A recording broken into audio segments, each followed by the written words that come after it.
ஆகாஷ்வாணி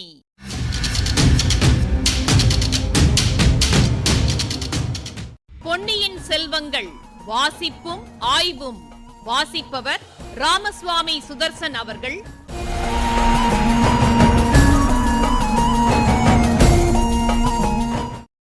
நீ நிமித்தக்காரனாயிருந்தால் 2 பேர் குதிரைகளில் சவாரி செய்து கொண்டு வருகிறார்களே, அவர்கள் என்ன செய்தியை கொண்டு வருகிறார்கள் என்று சொல் பார்க்கலாம் என்று ஆழ்வார்க்கடியான் அந்த கூட்டத்திலே கூற, வந்தியத்தேவன் குதிரையின் பேரில் வந்தவர்களை உற்று பார்த்துவிட்டு, ஓ சொல்லுகிறேனே, ராஜ குடும்பத்தைச் சேர்ந்த ஒருவருக்கு ஜலகண்ட விபத்து நேர்ந்திருக்கிறது. அந்த துக்கச் செய்தியைத்தான் அவர்கள் கொண்டு வருகிறார்கள் என்றான் அவன். இப்படிச் சொல்லி வாய் மூடுவதற்குள் குதிரைகள் ஜனக்கூட்டத்தை நெருங்கிவிட்டன. ஜனங்கள் மேலே போக வழி விடாதபடியால் குதிரைகள் நின்றன. நீங்கள் தூதர்கள் போல இருக்கிறதே, என்ன செய்தி கொண்டு வருகிறீர்கள் என்று ஆழ்வார்க்கடியான் கேட்டான். ஆம், நாங்கள் தூதர்கள்தான், துக்கச் செய்தி கொண்டு வருகிறோம். இளவரசர் அருள்மொழிவர்மர் ஏறி வந்த கப்பல் சுடற்காற்றில் அகப்பட்டு கொண்டதாம். இளவரசர் யாரையோ காப்பாற்றுவதற்காக கடலில் குதித்து மூழ்கி போய்விட்டாராம். குதிரை மீது வந்தவர்களில் ஒருவன் இவ்வாறு கூறியதும் அந்த ஜனக்கூட்டத்தில் ஐயோ ஐயோ என்று பரிதாப குரல்கள் நெஞ்சை பிளக்கும்படியான சோகத்வனியில் எழுந்தன. எங்கிருந்துதான் அவ்வளவு ஜனங்களும் வந்தார்களோ தெரியாது. அவ்வளவு சீக்கிரத்தில் அவர்கள் எப்படி வந்து சேர்ந்தார்கள் என்றும் சொல்ல முடியாது. ஆண்களும் பெண்களும் வயோதிகர்களும் சிறுவர் சிறுமியரும் அந்த தூதர்களை பெருங்கூட்டமாகச் சூழ்ந்து கொண்டார்கள். பலர் அவர்களை பல கேள்விகள் கேட்டார்கள். பலர் அழுது புலம்பினார்கள். பழுவேட்டரையர்கள் அருள்மொழிவர்மரை விரும்பவில்லை என்பது அந்நகர மக்களில் பலருக்கு ஏற்கனவே தெரியும். இளவரசரை சிறைப்பிடித்து கொண்டு வருவதற்காக பழுவேட்டரையர்கள் ஈழத்துக்குள் ஆள் அனுப்பியிருக்கிறார்கள் என்ற பிரஸ்தாபமும் அவர்கள் காதுக்கு எட்டியிருந்தது. எனவே கூட்டத்தில் பலர் பழுவேட்டரையர்களை பற்றி முதலில் முணுமுணுக்கத் தொடங்கினார்கள். பிறகு உரத்த குரலில் சபிக்கவும் தொடங்கினார்கள். பழுவேட்டரையர்கள் வேண்டுமென்றே இளவரசரை கடலில் மூழ்கடித்து கொண்டிருக்க வேண்டும் என்று ஒருவருக்கொருவர் பேசிக்கொண்டார்கள். அந்த ஜனக்கூட்டத்தார் பேசிக்கொண்ட சத்தமும் அவர்கள் புலம்பிய சத்தமும் பழுவேட்டரையர்களை சபித்த சப்தமும் சேர்ந்து சமுத்திரத்தின் பேரிரைச்சலைப் போல எழுந்தது. இந்த கூட்டத்துக்கு மத்தியில் அகப்பட்டு கொண்ட தஞ்சாவூர் தூதர்கள் மேலே அரண்மனைக்கு போக முடியாமல் தவித்தார்கள். ஜனங்களை விலக்கிக் கொண்டு போக அவர்கள் முயன்றும் பலிக்கவில்லை. எப்படி, எங்கே, என்றைக்கு, நிச்சயமாகவா என்றெல்லாம் ஜனங்கள் அந்த தூதர்களை கேட்ட வண்ணம் மேலே போக முடியாதபடி தடை செய்தார்கள். வைத்தியர் மகனுடன் வந்திருந்த காவலர்களை பார்த்து ஆழ்வார்க்கடியான், நீங்கள் ஏன் சும்மா நிற்கிறீர்கள்? கூட்டத்தை விலக்கி தூதர்களை அரண்மனைக்கு அழைத்துச் செல்லுங்கள் என்றான். காவலர்களும் மேற்படி செய்தி கேட்டு கதிகலங்கி போயிருந்தார்கள். அவர்கள் இப்போது முன்வந்து தூதர்களுக்கு வழி விலக்கி கொடுக்க முயன்றார்கள். தூதர்கள் சிறிது சிறிதாக அரண்மனையை நோக்கி முன்னேறினார்கள். ஜனக்கூட்டமும் அவர்களை விடாமல் தொடர்ந்து சென்றது. மேலும் மேலும் ஜனங்களின் கூட்டம் பெருகிக் கொண்டும் வந்தது. அவ்வளவு பெரிய ஜனக்கூட்டத்தில் ஒரே மனதாக இளவரசர் அருள்மொழிவர்மரின் கதியை நினைத்து கலங்கி புலம்பிக் கொண்டிருந்த அந்த கூட்டத்திலே ஒரே ஒரு பிராணி மட்டும் ஐயோ, இது ஏதோ சூழ்ச்சி, ஒற்றனை தப்பித்துவிட சூழ்ச்சி என்று அலறிக் கொண்டிருந்தது. அவ்வாறு அலறிய வைத்தியர் மகனை யாரும் பொருட்படுத்தவில்லை. அவனுடைய கூக்குரல் யாருடைய செவியிலும் ஏறவில்லை. மாநதியின் பெருவெள்ளம் அதில் விழுந்துவிட்ட சிறு துரும்பை அடித்து கொண்டு போவது போல அந்த பெரும் ஜனக்கூட்டம் வைத்தியர் மகனையும் தள்ளிக்கொண்டு முன்னே சென்றது. ஜனக்கூட்டம் சேரத் தொடங்கிய போதே வந்தியத்தேவன் குதிரை மேலிருந்து இறங்கிவிட்டான். கூட்டம் நகரத் தொடங்கிய போது ஆழ்வார்க்கடியான் அவன் அருகில் வந்து அவன் கையை பற்றி கொண்டான்.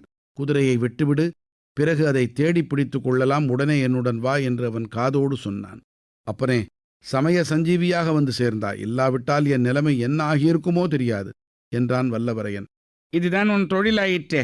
நீ சங்கடத்தில் அகப்பட்டுக் கொள்ள வேண்டியது, யாராவது வந்து உன்னை அந்த நெருக்கடியிலிருந்து விடுவிக்க வேண்டியது என்று எகத்தாளம் செய்தான் ஆழ்வார்க்கடியான். இருவரும் ஜனக்கூட்டம் அவர்களை தள்ளி கொண்டு போகாத வண்ணம் வீதி ஓரமாக ஒதுங்கி நின்றார்கள். கூட்டம் போன பிறகு வந்தியத்தேவனுடைய கையை ஆழ்வார்க்கடியான் பற்றி கொண்டு வேறு திசையாக அவனை அழைத்துச் சென்றான். அரண்மனைகள் இருந்த வீதியில் முன்னொரு தடவை நாம் பார்த்திருக்கும் பூட்டி கிடந்த கோடி வீட்டில் அவர்கள் புகுந்தார்கள். கொல்லைப்புறத்தில் இருந்த நந்தவனத்தில் பிரவேசித்து கொடி வழிகளில் நடந்தார்கள். சிறிது நேரத்துக்கெல்லாம் நீல நிற ஓடை தெரிந்தது. அதில் ஒரு ஓடம் மிதந்தது. ஓடத்தில் ஒரு மாதரசி இருந்தாள். அவளை கண்டதும் வந்தியத்தேவனுடைய உள்ளம் துள்ளி குதித்தது. அன்னை அழைத்து வரச் சொன்னதாக சேவகன் வந்து கூறியதன் பேரில் மதுராந்தகன் செம்பியன் மாதேவியை பார்க்கச் சென்றான். சிவபக்தியில் சிறந்த அந்த மூதாட்டியின் புகழ் நாடெங்கும் பரவியிருந்தது. ஒரு காலத்தில் மதுராந்தகனும் அன்னையிடம் அளவில்லாத பக்தி கொண்டிருந்தான். இப்போது அந்த பக்தி கோப வெறியாக மாறிப்போயிருந்தது. பெற்ற மகனுக்கு துரோகம் செய்து தாயாதிகளின் கட்சி பேசிய தாயைப் பற்றி கதைகளில் கூட கேட்டதில்லையே. தனக்கு இப்படிப்பட்ட அன்னையா வந்து வாய்க்க வேண்டும்? இதை நினைக்க நினைக்க அவன் உள்ளத்திலிருந்த அன்பு அத்தனையும் துவேஷமாக மாறி நாளடைவில் கொழுந்துவிட்டு வளர்ந்திருந்தது. அபூர்வமான சாந்தம் குடிகொண்ட அன்னையின் முகத்தை பார்த்ததும் கொஞ்சம் அவனுடைய கோபம் தணிந்தது. பழைய வழக்கத்தை அனுசரித்து நமஸ்கரித்து எழுந்து நின்றான். சிவபக்தி செல்வம் பெருகி வளரட்டும் என்று மகாராணி ஆசி கூறி அவனை ஆசனத்தில் உட்காரச் செய்தார். அந்த ஆசீர்வாதம் மதுராந்தகனுடைய மனத்தில் அம்பைப் போல தைத்தது. மதுராந்தகா, என் மருமகள் சுகமா? உன் மாமனார் வீட்டிலும் தனாதிகாரியின் வீட்டிலும் எல்லோரும் சௌக்கியமா என்று அன்னை கேட்டார். எல்லோரும் சௌக்கியமாகவே இருக்கிறார்கள். அதை பற்றி தாங்களுக்கு என்ன கவலை என்று குமாரன் முணுமுணுத்தான். தஞ்சையிலிருந்து புறப்படுவதற்கு முன்னால் நீ சக்கரவர்த்தியை பார்த்தாயா? அவருடைய உடல் நலம் தற்சமயம் எப்படி இருக்கிறது என்று மகாராணி கேட்டார். பார்த்து விடை பெற்று கொண்டுதான் புறப்பட்டேன். சக்கரவர்த்தியின் உடம்பு நாளுக்கு நாள் நலிந்துதான் வருகிறது. உடல் வேதனையை காட்டிலும் மனவேதனை அவருக்கு அதிகமாயிருக்கிறது என்றான் மதுராந்தகன். அது என்ன குழந்தாய்? சக்கரவர்த்தி மனவேதனைப்படும்படியாக என்ன நேர்ந்தது? குற்றம் செய்தவர்கள், அநீதி செய்தவர்கள், பிறர் உடைமையை பறித்து அனுபவிக்கிறவர்கள் மனவேதனை கொள்வது இயல்புதானே. இது என்ன சொல்லுகிறாய்? சக்கரவர்த்தி எவ்வாறு என்ன குற்றம் அநீதி செய்து விட்டார்? வேறென்ன செய்ய வேண்டும்? நான் இருக்க வேண்டிய சிம்மாசனத்தில் அவர் இத்தனை வருஷங்களாக அமர்ந்திருப்பது போதாதா? அது குற்றம் இல்லையா? அநீதி இல்லையா? குழந்தாய், பால் போல தூய்மையாக இருந்த உன் உள்ளத்தில் இந்த விஷம் எப்படி வந்தது? உனக்கு யார் துர்போதனை செய்து கெடுத்து விட்டார்கள் என்று இரக்கமான குரலில் அன்னை கேட்டார். எனக்கு ஒருவரும் துர்போதனை செய்து கொடுக்கவில்லை. நீங்கள் மகனை அவ்வளவு நிர்மூடனாக ஏன் கருதுகிறீர்கள்? எனக்கு சுய அறிவே கிடையாது என்பது தங்கள் எண்ணமா? எத்தனை அறிவாளிகளாயிருந்தாலும் துர்போதனையினால் மனம் கெடுவது உண்டு. கரைப்பவர்கள் கரைத்தால் கல்லும் கரையும் அல்லவா? கூனியின் துர்போதனையினால் கைகேயியின் மனம் கெட்டுப்போகவில்லையா? பெண்களின் மனதை அப்படி துர்போதனையினால் கெடுத்து விடலாம் என்பதை நானும் தெரிந்து கொண்டுதான் இருக்கிறேன். மதுராந்தகா, யாரை குறிப்பிட்டுச் சொல்லுகிறாய்? தாயே, என்னை எதற்காக அழைத்தீர்கள்? அதை சொல்லுங்கள். சற்று முன் நடந்த வைபவத்தில் நீ பிரசன்னமாயிருந்தாய் அல்லவா? இருந்தேன். யாரோ வழியோடு போகிற சிறுவனை பல்லக்கில் ஏற்றி அழைத்து வரச் செய்தீர்கள். சிம்மாசனத்தில் ஏற்றி வைத்து உபசரித்தீர்கள். அவன் தலைகால் தெரியாத கர்வம் கொண்டிருப்பான். ஐயோ, அப்படி அபச்சாரமாக பேசாதே குழந்தாய். வந்திருந்தவர் வயதில் வாலிபரானாலும் சிவஞான பரிபக்குவம் அடைந்த மகான். அவர் மகானாவே இருக்கட்டும். நான் குறைத்து பேசினால் அவருடைய பெருமை குறைந்து விடாதல்லவா? அந்த மகானுக்கு தாங்கள் ராஜரீக மரியாதைகள் செய்ததையும் நான் ஆட்சேபிக்கவில்லை. என்னை எதற்காக அழைத்தீர்கள் என்று சொல்லுங்கள். செம்பியன் மாதேவி ஒரு நெடிய பெருமூச்சு விட்டார். பிறகு கூறினார், உன்னுடைய குணத்தில் ஏற்பட்டிருக்கும் மாறுதல் எனக்கு பிரமிப்பை உண்டாக்குகிறது. பழுவேட்டரையர் மாளிகையில் 2 வருஷ வாசம் இப்படி உன்னை மாற்றிவிடும் என்று நான் கனவிலும் நினைக்கவில்லை. போனால் போகட்டும். என்னுடைய கடமையை நான் செய்ய வேண்டும். உன் தந்தைக்கு நான் அளித்த வாக்குறுதியை நிறைவேற்ற என்னால் எந்த வரையில் முயல வேண்டும். மகனே, உன்னை அழைத்த காரியத்தை சொல்வதற்கு முன்னால் என்னுடைய கதையை, நான் உன் தந்தையை மணந்த வரலாற்றை கூற வேண்டும். சற்று பொறுமையாக கேட்டுக்கொண்டிரு. மதுராந்தகன் பொறுமையுடன் கேட்டுக்கொண்டிருக்கப் போவதற்கு அறிகுறியாக கால்களை மண்டி போட்டுக்கொண்டு கைகளை பீடத்தில் நன்றாக ஊன்றிக்கொண்டு உட்கார்ந்தான். நான் பிறந்த ஊராகிய மழபாடிக்கு நீ குழந்தையாயிருந்த போது 2 தடவை வந்திருக்கிறாய். அந்த ஊரில் உள்ள சிவபெருமான் ஆலயத்தையும் பார்த்திருக்கிறாய். கோச்செங்கட் சோழ மன்னர் சிவாலயம் எடுப்பித்த 64 ஸ்தலங்களில் அதுவும் ஒன்று என பெரியோர்கள் சொல்ல கேட்டிருக்கிறேன். உன்னுடைய பாட்டனார் ஒன்று. என்னுடைய தந்தை மழபாடியில் பெரிய குடித்தனக்காரர்.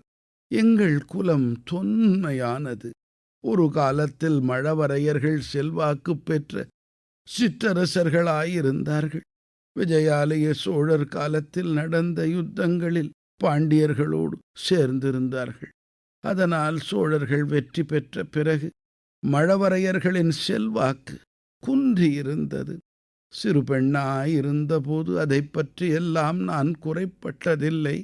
என் உள்ளம் மழபாடி ஆலயத்தில் உள்ள நடராஜ பெருமான் மீது சென்றிருந்தது. இப்பகுதியின் ஆய்வினை வழங்குகிறார் ஐங்கரன் அவர்கள்.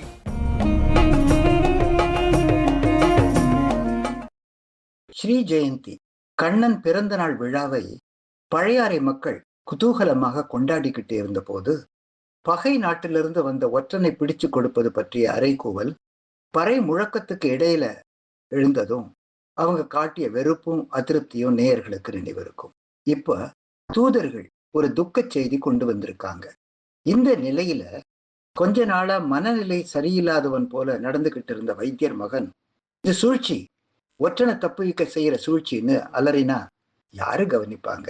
சரி, மக்களின் ஓலக்குரல் அரண்மனை பகுதிக்கு எட்டுவதற்கு முன்னால மாதேவடிகள்னு நாடே போற்றும் தன் தாயிடம் மதுராந்தகர் எவ்வளவு கடுமையா நடந்துகிட்டாங்கிறத கேட்கும்போது ரொம்ப வருத்தமா இருக்குது. இந்த நிலையில அந்த துக்க செய்தி வேற வந்துட்டா என்னென்ன விளைவுகள் ஏற்படுமோன்னு கவலையாகவும் இருக்கு. அடுத்த பகுதியில ஏதாவது திருப்பம் வருமா? பிரஸ்தாபம், ஒரு விஷயத்தை பத்தின பேச்சு பரவுதல்.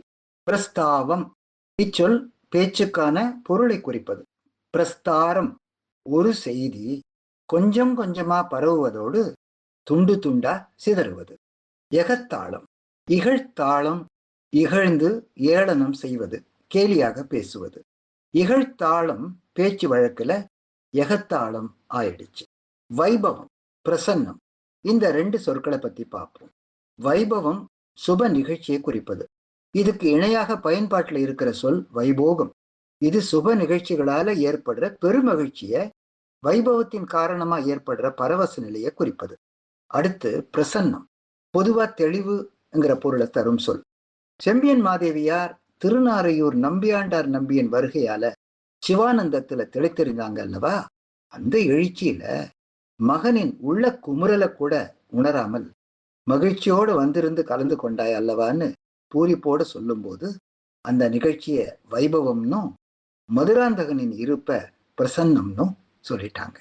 மழவர், போர்த்திறன் கொண்ட மழவர்களை பத்தி பல குறிப்புகள் இலக்கியங்கள்ல காணலாம். வட வெள்ளாற்றுக்கும் கொள்ளிடத்துக்கும் இடைப்பட்ட பகுதி மழநாடு. இன்னொரு பேரு வடகரை மழபாடி நாடு. மழவர்களின் படைகள் தங்கியிருந்த இடம் மழவர்பாடி அல்லது மழபாடி.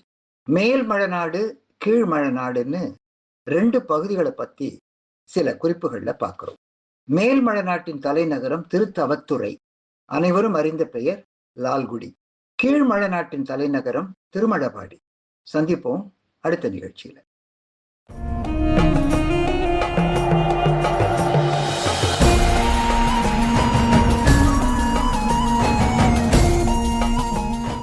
பொன்னியின் செல்வங்கள் வாசிப்பும் ஆய்வும் கேட்டீர்கள். வாசித்தவர் ராமசுவாமி சுதர்சன் அவர்கள். ஆய்வினை வழங்கியவர் ஐங்கரன் அவர்கள். படைப்பு சென்னை வானொலி நிலையம்.